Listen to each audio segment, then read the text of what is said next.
नमस्कार students, Swami Vivekananda coaching संस्थान के ऑनलाइन फॉर्मेट पर आपका हार्दिक स्वागत है। और देखिए स्टूडेंट, अपने दो टॉपिक कंप्लीट हो गए।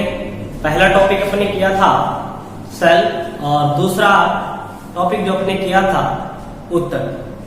आज स्टूडेंट अपने बात कर रहे हैं नेक्स्ट टॉपिक की न्यूट्रिएंट्स।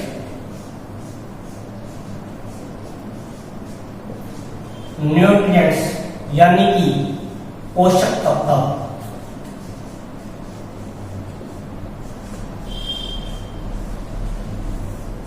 देखिए स्टूडेंट, पोषक तत्व क्या होते हैं? वे सभी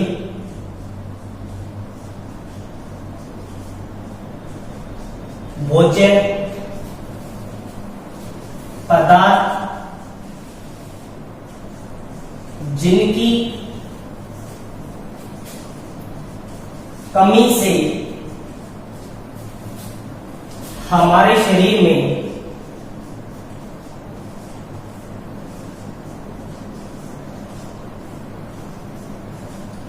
रोग हो जाते हैं,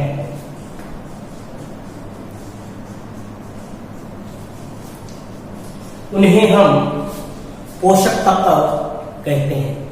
देखिए स्टूडेंट, यानी वे सभी भोज्य पदार्थ जिनकी कमी से हमारे शरीर में रोग उत्पन्न हो, उनको पोषक तत्व कहते हैं। अब अपने देखते हैं कि इन पोषक तत्व के अंतर्गत क्या क्या आते हैं। पोषक तत्व, देखिए पोषक तत्व में मेनली कार्बोहाइड्रेट,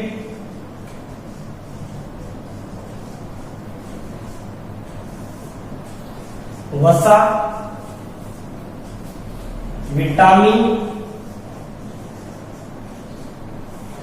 प्रोटीन, खनिज यानी कि मिनरल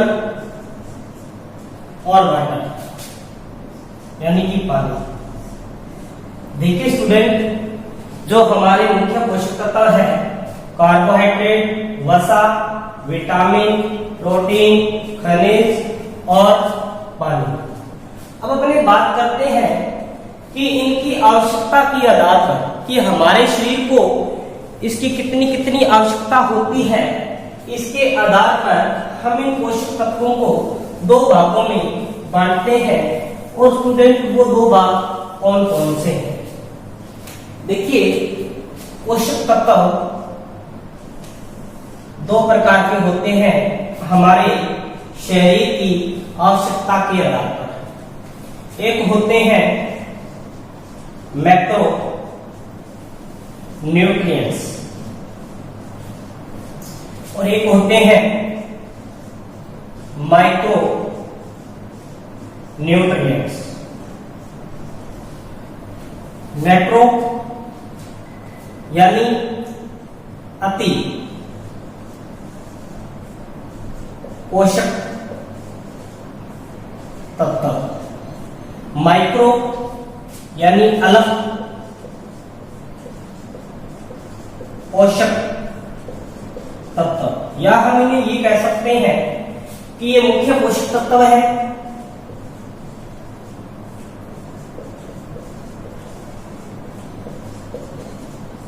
और ये सहायक पोषक तत्व है। सहायक पोषक तत्व है और अपने में इनके आधार पर बनता है शरीर की आवश्यकता के आधार पर। शरीर की आवश्यकता के आधार पर।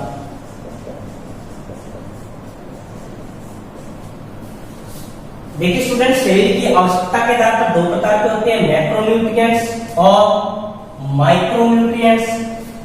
मैक्रो यानी जिनकी हमारे शरीर में ज्यादा आवश्यकता होती है, जिनकी हमारे शरीर में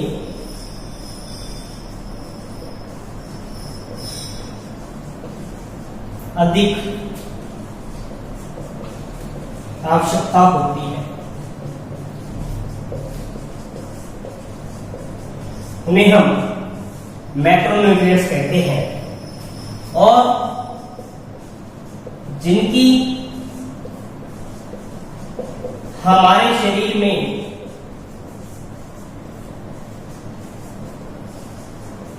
कम आवश्यकता होती है,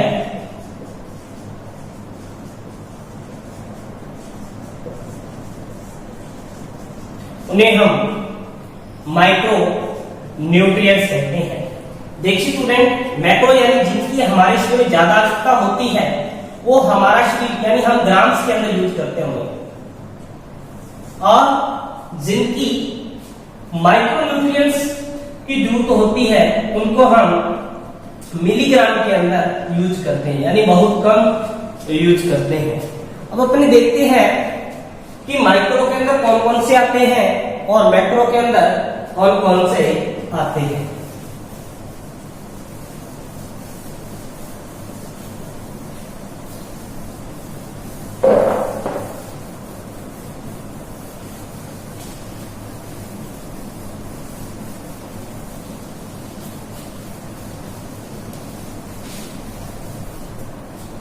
देखिए, एक तरफ है मैक्रो न्यूट्रिएंट्स यानी कि अति पोषक तत्व, और दूसरी तरफ है माइक्रो न्यूट्रिएंट्स यानी कि अलग पोषक तत्व। अब देखते हैं कि इनके अंतर्गत कौन कौन से आते हैं। सबसे पहले कार्बोहाइड्रेट। और कार्बोहाइड्रेट का अगर सामान्य नाम देखा जाए, सामान्य नाम यानी कि कॉमन नेम यानी कि शर्करा यानी कि शुगर। और स्टूडेंट, जो कार्बोहाइड्रेट है वो हमें प्रतिदिन अगर वयस्क को देखें कितनी जरूरत होती है, एक स्वस्थ व्यक्ति को प्रतिदिन 300 ग्राम प्रतिदिन कार्बोहाइड्रेट की जरूरत होती है। दूसरा देखते हैं प्रोटीन।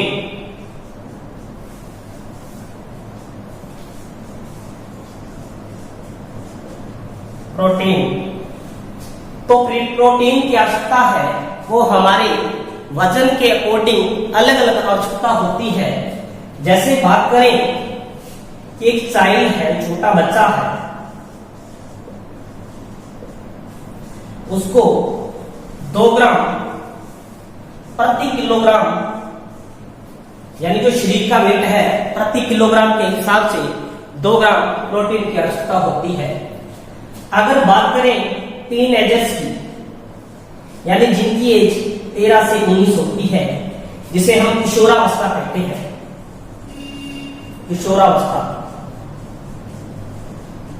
किशोरावस्था के अंदर जो इसकी आवश्यकता है वो 0.95 ग्राम पर केजी, यानी जो वेट है उसका 0.95 ग्राम पर केजी आवश्यकता होती है। और अगर बात की जाए अडल्ट की, एक वयस्क की, अडल्ट की बात देखी जाए यानी वयस्क को कितनी चाहिए, इसकी आवश्यकता कितनी होती है, तो 0.80 ग्राम पर केजी इसकी आवश्यकता होती है। और स्पेशली बात करें कि गर्भवती महिला,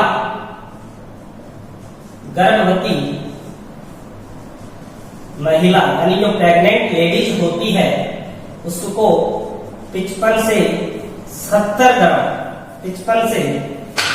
ग्राम प्रोटीन की आवश्यकता होती है।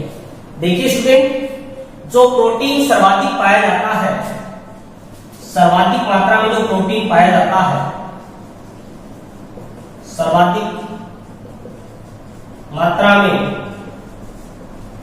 जो प्रोटीन है वो सोयाबीन के अंदर होता है, सोयाबीन के अंदर।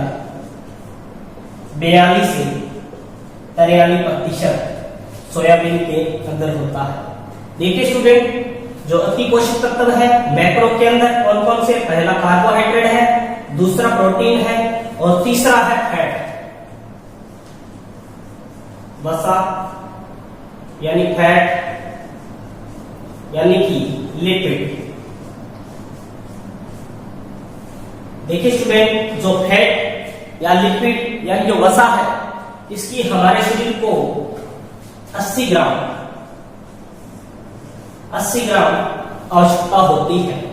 और इसी के साथ अगर बात की जाए वाटर की, तो वाटर भी 5 से 6 लीटर प्रतिदिन इसकी जरूरत होती है।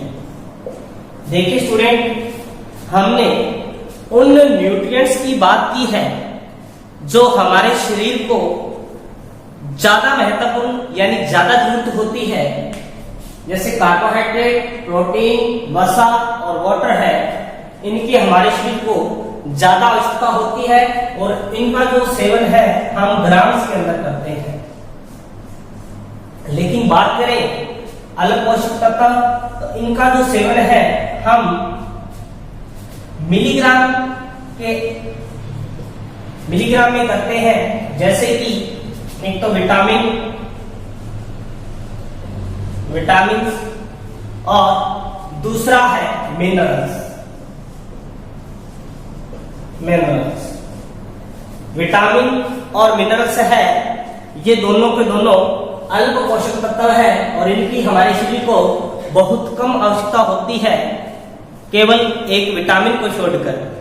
तो देखिए स्टूडेंट, इस प्रकार से हमारे शरीर की आवश्यकता के आधार पर ये 2 प्रकार के होते हैं, एक तो अति पोषक तत्व और एक अल्प पोषक तत्व। अति के अंदर आते हैं कार्बोहाइड्रेट, प्रोटीन, वसा और जो वाटर है, और अल्प के अंदर आते हैं विटामिन और मिनरल्स। अब अपने स्टूडेंट बात करते हैं कार्बोहाइड्रेट की।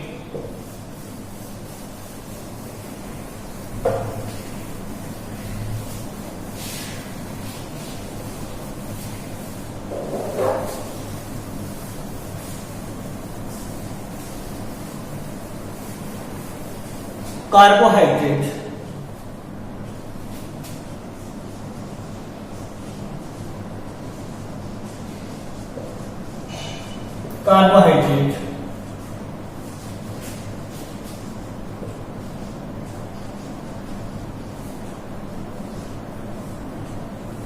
देखिए स्टूडेंट, अगर अपने इसका संधि विच्छेद करें, जैसे कार्बो प्लस हाइड्रेट। कार्बो का अर्थ होता है कार्बन, हाइड्रेट का अर्थ होता है वाटर, यानी कि कार्बन प्लस वाटर, इन दोनों का जो मिश्रण है उसे हम कार्बोहाइड्रेट कहते हैं।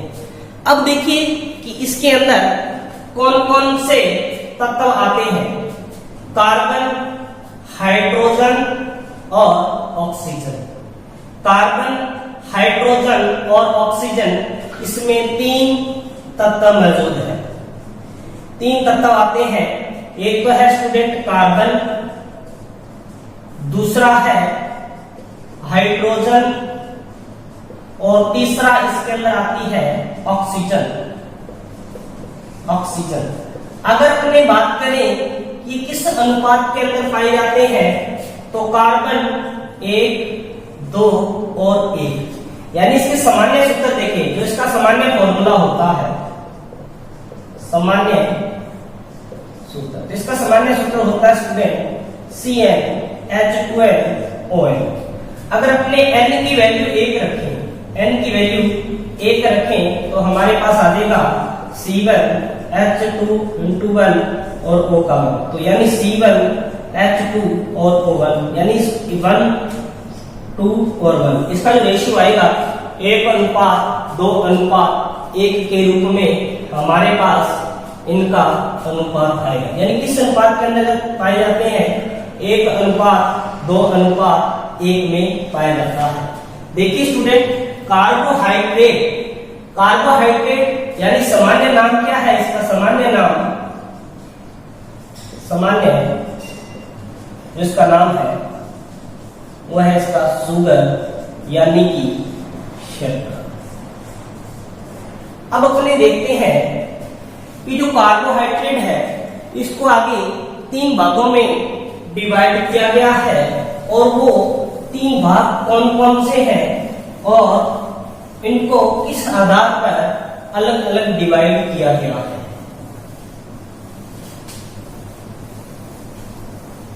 तो देखिए स्टूडेंट, जो कार्बोहाइड्रेट है इसको 3 भागों में डिवाइड किया गया है। Mono saccharide, oligo oligo saccharide और पॉली सेकेराइड। देखिए, मोनोसेकेराइड हिंदी और इंग्लिश में एक जैसा नाम है।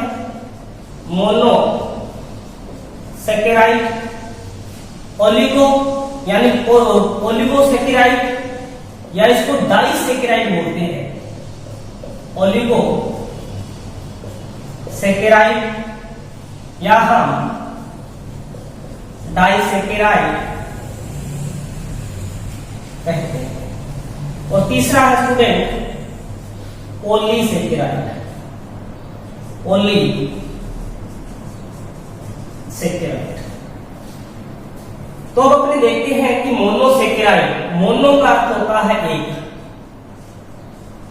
और सेकेराइड का अर्थ होता है शर्करा यानी कि शुगर।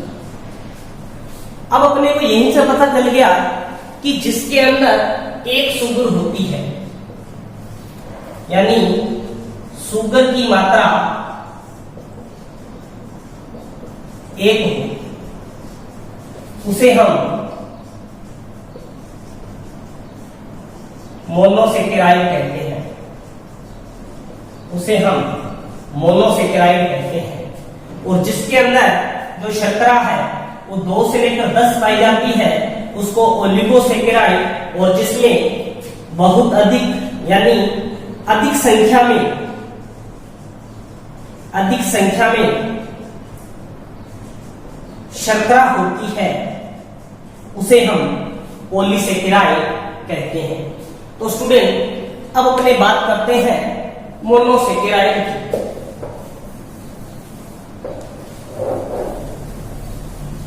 मोनोसेकेराइड, अब हम देखते हैं कि मोनोसेकेराइड में इसके एग्जाम्पल कौन कौन से हैं। तो अपने स्टूडेंट 3 चीजें याद रखनी है मोनोसेकेराइड में। जी, एफ, जी से बन जाएगा स्टूडेंट ग्लूकोज, ग्लूकोज। और एफ से बन जाएगा फ्रक्टोज, फ्रक्टोज। और जी से बन जाएगा स्टूडेंट गैलेक्टोज, गैलेक्टोज। और हिंदी में भी इनको यही कहते हैं ग्लूकोज, ग्लूकोज, फ्रक्टोज और गैलेक्टोज, गैलेक्टोज इनके नाम है। ग्लूकोज, फ्रक्टोज और गैलेक्टोज। देखिए स्टूडेंट, जो मोनोसेकेराइड है इसमें मेनली ग्लूकोज, फ्रक्टोज और गैलेक्टोज और राइबोज, जैसे जो राइबोज शर्करा है वो आरएनए के अंदर पाई जाती है, आरएनए के अंदर पाई जाती है, वो भी मोनोसेकेराइड है। यानी आरएनए में कौन सी शर्करा पाई जाती है? राइबोज शर्करा पाई जाती है।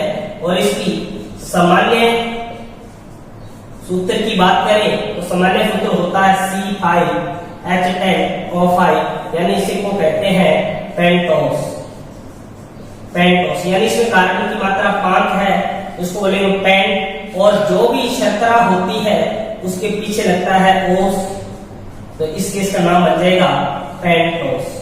उसी प्रकार अगर अपने ग्लूकोज की बात करें तो इसमें भी 6 कार्बन होते हैं, C6H12O6, C6H12O6, और फ्रक्टोज का भी यही होता है स्टूडेंट, C6H12O6, और गैलेक्टोज का भी C6H12O6 इनके सूत्र होते हैं।